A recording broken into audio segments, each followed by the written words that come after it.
साथियों, लगभग आज से 1 महीना पहले 6 अक्टूबर के दिन आप लोगों को कुछ जानकारियों से मैंने अवगत कराया था, शायद आपको वो याद होगा। 2 अक्टूबर के दिन शाम तक खबर आई थी कि कॉर्डेलिया क्रूज पर रेव पार्टी बस की गई और खबरें तैरने लगी कि एक मेगा स्टार के लड़के को भी डिटेन किया गया और उसके बाद सुबह होते होते शाम होते होते 3 तारीख के दिन आर्यन खान समेत 8 लोगों की गिरफ्तारी की खबर आई और 6 तारीख की प्रेस कॉन्फ्रेंस में हमने कुछ सवाल उठाए थे कि ये जो पूरा मामला है कॉर्डेलिया क्रूज का ड्रग कांड का, ये फर्जी है और फर्जीवाड़े को एक्सपोज करते हुए 2 व्यक्तियों का वीडियो हमने सार्वजनिक किया था। एक व्यक्ति था केपी गोसावी, जो आर्यन खान को ले जाते हुए एनसीबी के मुख्यालय में नजर आया था। दूसरा, अरबाज मर्चेंट को ले जाते हुए मनीष भानुशाली नाम के व्यक्ति की वीडियो हमने जारी की और उससे पहले भी वो 2 व्यक्ति एनसीबी के मुख्यालय में जा रहे हैं। ये 6 तारीख के दिन हमने ये सारे सवाल खड़े किए थे। हमने सवाल पूछा था, ये कौन 2 व्यक्ति हैं जो हाई प्रोफाइल अक्यूज को घसीटते हुए एनसीबी के मुख्यालय में ले जा रहे हैं। हमारी प्रेस कॉन्फ्रेंस 3 बजे हुई थी। उसके बाद 5 बजे एनसीबी के एक अधिकारी ज्ञानेश्वर सिंह जी मीडिया के सामने आए थे और उन्होंने कहा था कि they are our independent witness. उन्होंने 9 विटनेसों के नाम जारी किए और 9 विटनेस की एक सूची भी प्रेस रिलीज के जरिए आप सभी साथियों को उन्होंने देने का काम किया। सवाल पूछे गए थे कि नवाब मलिक इस तरह के सवाल क्यों उठा रहे हैं। ज्ञानेश्वर सिंह जी का बयान था कि ही इज प्रेजुडिस। वो कहीं ना कहीं कुछ उनके घर में जो दामाद का मामला था उसको लेके उन्होंने बयान दिया था। आप सभी लोगों को याद है कि ये प्रेस कॉन्फ्रेंस में आप सभी लोगों ने दामाद वाला सवाल भी मुझसे पूछा था और उस समय मैंने कहा था कि जमानत हो गई है, लेकिन उसका आदेश हमें प्राप्त नहीं हुआ है। उसकी सफाई में फिर मुझसे सवाल पूछे गए। मैंने कहा था कि जिस दिन 13 जनवरी को गिरफ्तारी हुई, 14 जनवरी को मैंने साफ कर दिया था, मैंने ट्वीट करके, जिसको आप सभी लोगों ने कवर किया था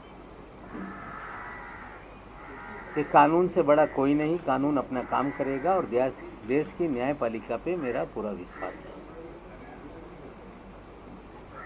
फिर हमने 9 तारीख के दिन और एक प्रेस कॉन्फ्रेंस की। एक वीडियो आपके सामने हमने रखा जिसमें जोनल डायरेक्टर श्री वानखेड़े ये बयान दे रहे थे कि हमने 8 to 10 पीपल को डिटेन किया है। उसी रात का 2 तारीख की रात का था। मैंने सवाल पूछा था कि एक बड़ा अधिकारी कंफर्म क्यों नहीं बता पा रहा था कि 8 लोग थे कि 10 लोग, और 8 लोगों के ऊपर एफआईआर करके गिरफ्तारी की बात तब तक हो चुकी थी। हमने फिर एक वीडियो रिलीज किया उसी दिन कि 8 लोग नहीं 11 लोग थे। उन 11 लोगों में एक ऋषभ सचदेवा नाम का लड़के का हमने वीडियो दिखाया, हमने प्रतीक गाभा का वीडियो दिखाया, हमने आमिर फर्नीचर वाले का वीडियो दिखाया, जिन लोगों को अंदर ले जाते हुए वीडियो हमने दिखाया था। और फिर एक वीडियो हमने फिर दिखाया जिसमें ऋषभ सचदेवा के पिताजी, उनके चाचा जी, इन 3 लोगों को लेकर निकलते हुए नजर आए। और हमने सवाल उठाया कि ये 3 लोगों को क्यों छोड़ा गया। और हमने सीधे कहा कि ये भारतीय जनता पार्टी के पूर्व जो युवा मोर्चा के अध्यक्ष थे मोहित कंबोज जी, जिन्होंने नाम बदल के मोहित भारती कर लिया है, ये उनके साले हैं और इनके बोलने पे ही उनको छोड़ा गया। फिर तुरंत प्रेस कॉन्फ्रेंस हो गई। श्री वानखेड़े ने कहा कि वो 11 लोग नहीं 14 लोग डिटेन किए गए थे। फिर लोगों को गुमराह करने का खेल वानखेड़े ने शुरू किया। हमने पूछा कि वो और कौन 3 लोग थे, नाम बताओ, लेकिन नाम नहीं बताया गया। फिर कह रहा हूं कि वो 3 लोगों के छोड़ने में ही सबसे बड़ा खेल है।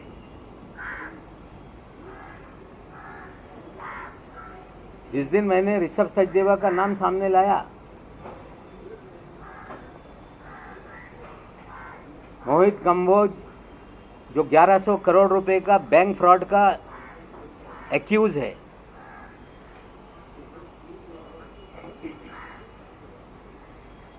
जो देश में भारतीय जनता पार्टी की सरकार बनने से पहले कांग्रेस के नेताओं के पीछे दुम की तरह घूमता रहता था। एक नेता जो मुंबई में कांग्रेस के अध्यक्ष थे, अभी वो भारतीय जनता पार्टी में है, उनका पिछलग्गू था। दिल्ली से लोग आते थे, जो नेतागण उनके पीछे पीछे घूमने का काम करता था। 1100 करोड़ रुपए का बैंक घोटाला करने वाला ये व्यक्ति जैसे ही देश में सरकार बदली, ये भारतीय जनता पार्टी में शामिल हो गया। पैसे के बल पे दीन दोषी विधानसभा से भारतीय जनता पार्टी का प्रत्याशी बन गया। चुनाव हारने के बाद उसे भारतीय जनता युवा मोर्चा का अध्यक्ष बनाया गया और 1100 करोड़ रुपए के फ्रॉड की कंप्लेंट सीबीआई और ईडी के पास थी। 1.5 साल पहले एक छापेमारी सीबीआई की इनके घर पे हुई। 60 करोड़ के मामले में छापेमारी हुई। उसके बाद छापेमारी के बाद मामला फिर दब गया। मैं एक फाइल है आप सभी लोगों को दे रहा हूं, उसकी जांच आप करिएगा। कि इसलिए बताना चाहता हूं कि पिछले 1 माह से ये महाशय पूरी तरह से छटपटाए हुए हैं। कोर्ट की प्रोसीडिंग में बार बार ये बात आई कि आर्यन खान को वो स्वयं उस क्रूज पे कोई टिकट निकाल के नहीं गया,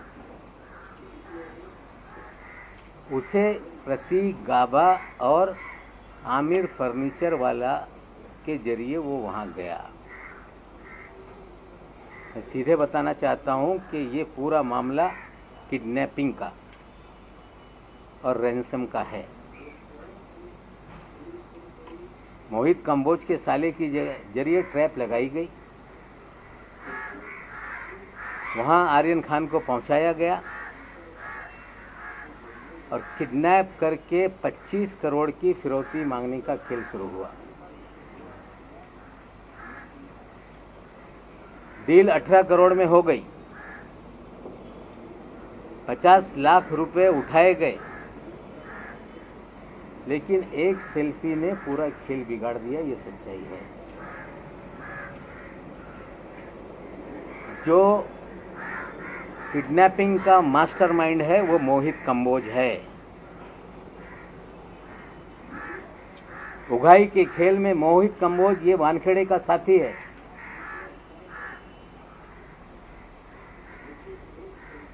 मोहित कंबोज के और वानखेड़े के अच्छे रिश्ते हैं।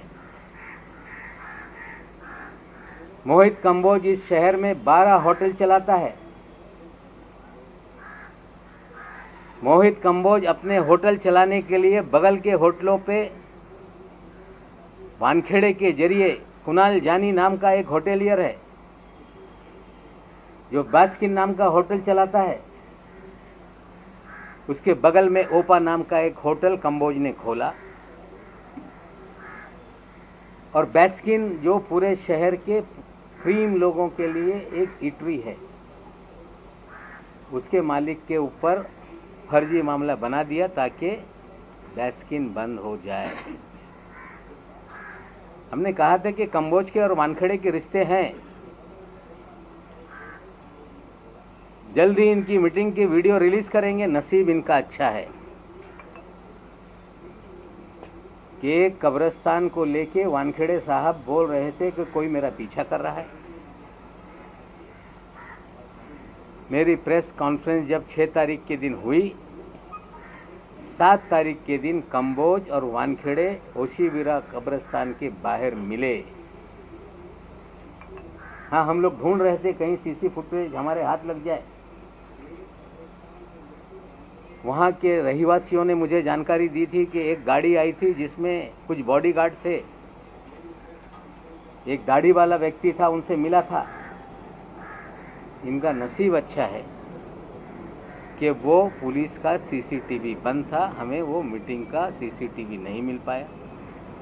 और वानखेड़े साहब घबराहट में ये कंप्लेंट दर्ज कराने चले गए कि कोई मुझे पीछा कर रहा है। जो प्राइवेट आर्मी है उसका कंपोज भी एक प्लेयर है। श्री वानखेड़े इस शहर के अंदर उनका एक ही खेल है कि ड्रग का धंधा धड़ल्ले से चलता रहे। ड्रग माफियाओं को संरक्षण दिया जाए, उनसे उगाही की जाए। और कौन लोग कंज्यूम करने वाले लोग हैं, जो नशे के लत के आदी हैं, बड़े घर के लोग, फिल्म जगत के लोग, उनकी जानकारी हासिल की जाए, उन्हें डराया जाए और हजारों करोड़ की उगाही की जाए। ये खेल वानखेड़े इस शहर में खेल रहे हैं।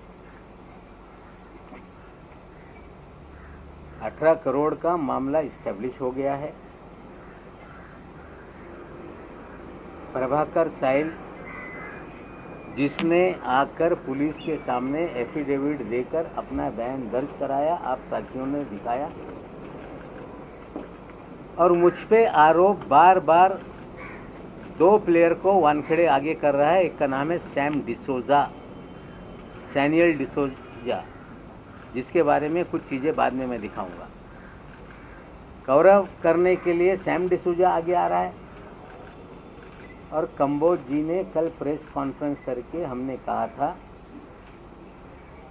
दिल्लीला में छुपे हैं कुछ राज।